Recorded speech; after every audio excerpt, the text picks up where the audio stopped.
جو ابھی آپ نے بات کی نا، ایک تو آپ نے کہا کہ شو بز میں یا کہیں پہ بھی لوگ سٹارز بن جاتے ہیں لیکن کسی کو نہیں پتا ہوتا کہ وہ اندر سے کیا ہے.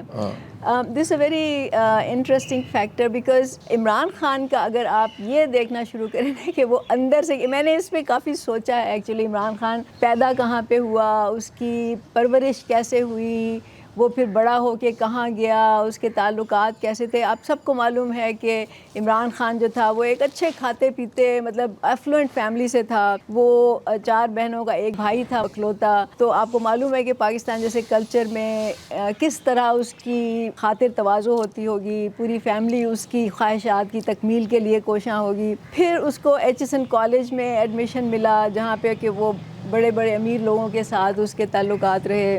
پھر جب وہ یو کے گیا پڑھنے کے لیے تو وہاں پہ بھی وہ ظاہر ہے کہ باپ کے پیسے سے پڑھا. خود تو اپنی ساری عمر میرا خیال ہے اس نے ایک پیسہ بھی نہیں کمایا، اپنی جو حق حلال کی کمائی سے کہتے ہیں. اور وہاں پہ بھی اس کے تعلقات جو تھے انہی بڑے بڑے امیر لوگوں سے رہے. وہ اس طرح کی سوسائٹیز میں پھرتا رہا. تو مجھے لگتا ہے کہ اس کا ذہن ایسا ہی بن گیا کہ یہ دنیا بس میرے ارد گرد گھومتی ہے، میں جو چاہوں گا مجھے ملے گا، میں جو کہوں گا وہ بات پوری ہوگی. تو اس کا یہ ایک طرح سے کیریکٹر. اچھا، عمران خان سے نا میری ایک دفعہ ملاقات ہوئی. میں یو ایس میں یہ آیا تھا میرا خیال ہے شوکت خانم کے، اور یہ اکثر ڈاکٹرز کی کمیونٹیز میں آتا تھا فنڈ ریزنگ کے لیے. تو ہمارے 8-10 لوگ تھے، مجھے یہاں تک یاد ہے، اور ہماری اس سے ملاقات ہوئی. تو میرا پہلا جو امپریشن تھا عمران خان کے بارے میں وہ یہ تھا، وہ جو کہتے ہیں نا کہ یہ بڑا ہی چرب زبان بندہ تھا. مطلب ہی could talk and talk and talk، اور اپنی باتوں سے وہ لوگوں کے ذہن جو تھے وہ کر لیتا تھا. دیٹ از ہز، یا اس کی کوالٹی کہہ لیں یا اس کی وہ کہہ لیں، لیکن وہ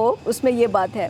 اچھا، اسی سے مجھے ایک بات یاد آتی ہے. اس سے مجھے یہ بعد میں، اس وقت تو خیر میں نے نہیں سوچا، لیکن بعد میں جب میں نے اس کا یہ دیکھا پورا اور اس کے تعلقات دیکھے، اور پھر میں نے اکبر ایس بابر کی ایک کلپ سنا جو اس نے بات کی اس کے بارے میں.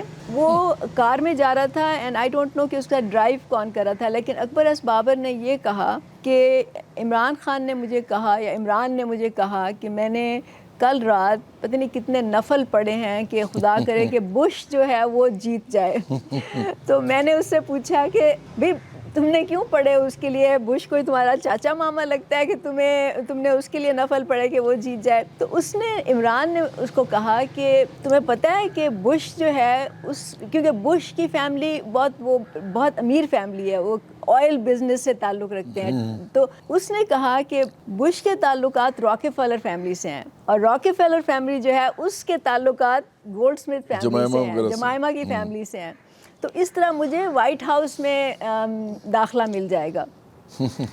مطلب میں یہ سوچتی ہوں کہ لوگوں کو لگتا ہے کہ یہ اتنا سیدھا ہے اور اتنا سمپل ہے اور اتنا سادہ زندگی گزارتا ہے، لیکن ہی از ویری اسمارٹ یا کلیور ہے، وہ مکار جسے کہتے ہیں، کہ وہ اس کو پتہ ہے کہ اس نے کیا چیز حاصل کرنی ہے اور اس کے لیے اس نے کون سا راستہ اختیار کرنا ہے. He is very clever on that. اور ایون یہاں تک کہ ہماری پارٹی جن لوگوں کے خلاف کھڑی ہے، چاہے وہ راک فیلر ہو، چاہے وہ جمائمہ ہو یعنی گولڈ سمتھ ہو، یا وہ یہاں کے سرمایہ دار جاگیردار ہوں، عمران انہی سے فائدے اٹھا کے عمران بنا ہے. بالکل پولیٹیکل عمران. بالکل. تو وہ تو سسٹم کو تو وہ چیلنج کر ہی نہیں سکتا. He is already compromise in that way. اچھا، جو ریلیجن کا آپ نے یوز کیا، مجھے ایک، آپ سب نے شاید دیکھا ہوگا، میں جو اس کو سن رہے ہیں پروگرام کو، انہوں نے بھی، کہ اس نے ایک جلسے میں ایک عورت، یہ بھی کھڑا ہوا ہے سامنے، اس کے ساتھ میرا خیال ہے وہ جو بھی اناؤنس کر رہا تھا وہ کھڑا تھا، اور اس کے ساتھ ایک عورت کھڑی تھی. اور وہ عورت کیا کہہ رہی ہے، پوری تقریر اس کی مجھے نہیں یاد، لیکن وہ یہ کہہ رہی ہے کہ یہ عمران خان جو ہے 21ویں صدی کا پیغمبر ہے. مطلب اس نے ایسے ایسے لوگوں کو پرومیننٹ کیا یا ان سے کہلوایا یا ان کو یہ پلانٹڈ تھی، آئی ڈونٹ نو، لیکن اس طرح کی اس نے باتیں کی کہ جیسے وہ خدا کے بعد بس اب وہ دنیا میں دوسرا ہے. خدا کے بعد اب وہ جیسے بادشاہ نہیں ہوتے تھے پرانے زمانے میں، شہنشاہ تھے، اپنے آپ کو ذل ہما ذل الہی کہلاتے تھے.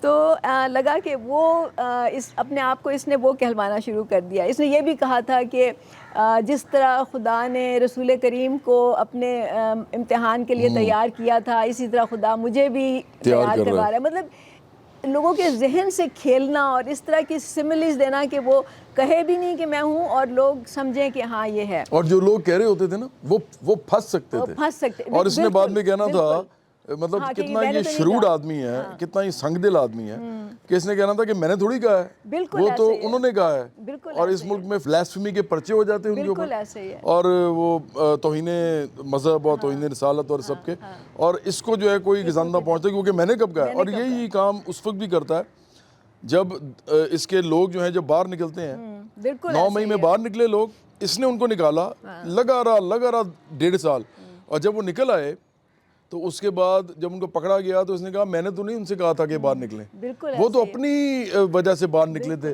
کیونکہ ان کو محبت تھی یا وہ ملک کے بارے میں اچھا سمجھ رہے تھے، وہ ملک کے بارے میں سوچ رہے تھے، اس لیے وہ باہر نکلے، تو اس نے ان سے قطع تعلق کر لیا۔ یہ بڑا شرود آدمی ہے۔ ابھی بشرا بی بی جب ابھی جیل سے باہر ہو کے آئی اور اس کو شوق ہوا کہ پی ٹی آئی کی وہ قیادت کرے، تو اس نے ایک پریس کانفرنس کی تھی یا میڈیا سے بات کی تھی، اور اس نے کہا، and it's very interesting exactly جو آپ نے بات کی، اس نے یہ کہا کہ لوگ ہمیں کہتے ہیں کہ آپ کے جلسوں میں یا آپ کی میٹنگز میں لوگ جو ہے مطلب پبلک جو ہے وہ الجہاد کے نعرے لگاتی ہے، تو کہتی ہے ہم تو ان کو نہیں کہتے کہ وہ الجہاد کے نعرے لگائیں، ہم نے تو کسی کو نہیں کہا، یہ تو ان کے دل سے آواز نکلتی ہے، یہ تو ان کو خدا ان کے دلوں میں ڈالتا ہے کہ مطلب یہ باتیں وہ کریں، اور پھر یہ کہ خدا اچھے لوگوں سے اچھے کام کراتا ہے، برے لوگوں سے برے کام کراتا ہے، مطلب اس طرح کی باتیں کی۔ تو اس کا مطلب ایگزیکٹلی یہی ہے کہ اگر لوگ الجہاد کے نعرے پہ نکلیں گے تو یہ کہیں گے ہم نے تو نہیں کہا تھا، یہ تو خدا نے ان کے دل میں ڈالا تھا